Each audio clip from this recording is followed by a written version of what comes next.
वाला मसीह व्यक्ति होना चाहिए आप, सोने वाला नहीं। सोने वाला भूकंप नहीं ला पाएगा, सोने वाला आपदा नहीं ला पाएगा, सोने वाला शैतान की नींव हिला भी नहीं पाएगा। जरा सोचिए, जो शैतान यीशु मसीह के सामने आके परीक्षा बात कर रहा है, वो शैतान छोटे मोटे विश्वासी नहीं डरेगा। 2 मिनट की प्रार्थना, 5 मिनट की प्रार्थना, कभी प्रार्थना किया मन करे नहीं किया, कभी चर्च गए नहीं गए, कभी उपवास रहा नहीं रहा, कभी परमेश्वर की हुजूरी में बैठे नहीं बैठे, ऐसों को तो तुरंत ऐसे लोगों को तो तुरंत चाल लेगा। जो यीशु मसीह के सामने आ गया परीक्षा लेने के लिए, हालेलुया। शैतान डरता है तो एक प्रार्थना करने वाले पावरफुल विश्वासी से, पावरफुल मैन से डरता है। आमीन।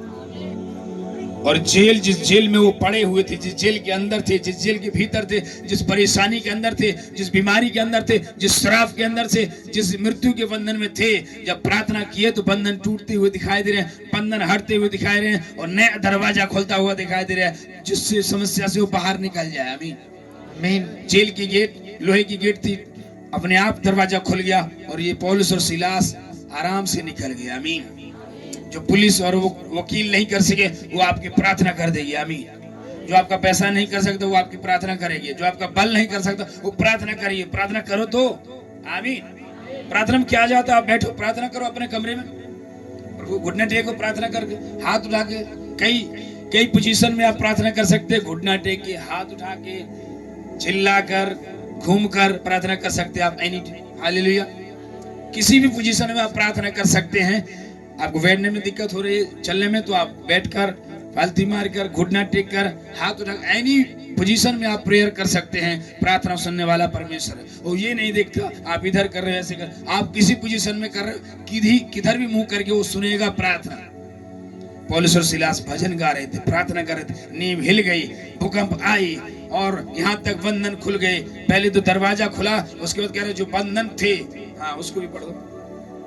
खुलने वाले, चाहे बार बार गरीबी का, बार बार कर्जे का, बार बार बीमार रहने का, बार बार गर्भ गिरने का, बार बार परेशानी में आने का, ये सारे दरवाजे, ये सारे बंधन आपकी प्रार्थना से ही टूटेंगे, यीशु मसीह के नाम से। आमीन आमीन। इसलिए प्रार्थना तलवार है, प्रार्थना आपका हथियार है, इसको कभी मिस नहीं करना, ना ही छोड़ना है। कई लोग कहते हाँ मेरी पत्नी प्रार्थना करती है जी, मैं नहीं कर पाता। कई बोले पति प्रार्थना करता है, मैं पत्नी नहीं कर पाती हूँ, काम में रहती हूँ। सबसे ज्यादा प्रार्थना तो पति की रहनी चाहिए, वो घर का अगुआ है। आमीन। जब वही अंधा हो जाएगा तो अंधा अंधे को रास्ता कैसे दिखाएगा? भाई बता दी, अंधा अंधे को रास्ता नहीं दिखा सकता। ऐसे करेंगे दोनों इकट्ठे में गिरेंगे। पति अगुआ है, घर का मुखिया है, वो प्रार्थना में पत्नी से 2 घंटे ज्यादा ही होना चाहिए, तब हर चीज कंट्रोल में होगी। आमीन आमीन। माना कि पत्नी है 2 घंटा करती है, 3 घंटा के दिन में 3 बार प्रार्थना करती है, 2 बार करती है, ठीक है, उसकी प्रार्थना का जो लेवल है मस्त है, और भी आगे जाएगी। लेकिन आपका भी फर्ज है जी, मैं ठेकेदारी करता हूँ, मैं बहुत बिजी काम करता हूँ, मैं प्रार्थना में पत्नी कर रही है, कहते उसमें एडजस्ट हो जाएगा। आदम हवा तो एडजस्ट कर नहीं पाएंगे, पत्नी ने फल खाई और उसको भी खिला दी, एडजस्ट ये हुआ कि बाप करने में एडजस्ट कर ली, लेकिन आशीष लेने में एडजस्ट नहीं कर पाए। अरे पति कर रही है, मैं नहीं कर पाऊंगी, या पत्नी कर रही है, मैं नहीं कर। आप दोनों को प्रार्थना करना है, और दोनों को बाइबल बता दी, जो पृथ्वी के नीचे 2 व्यक्ति एक मन होकर प्रार्थना करें, जो चाहे तुम्हारे लिए स्वर्ग से हो जाएगी, मिल जाएगी। आमीन हालेलुया। पति आलसी है तो पत्नी प्रार्थना में आग है, और पति आग है तो कई बार पत्नियां आलसी है।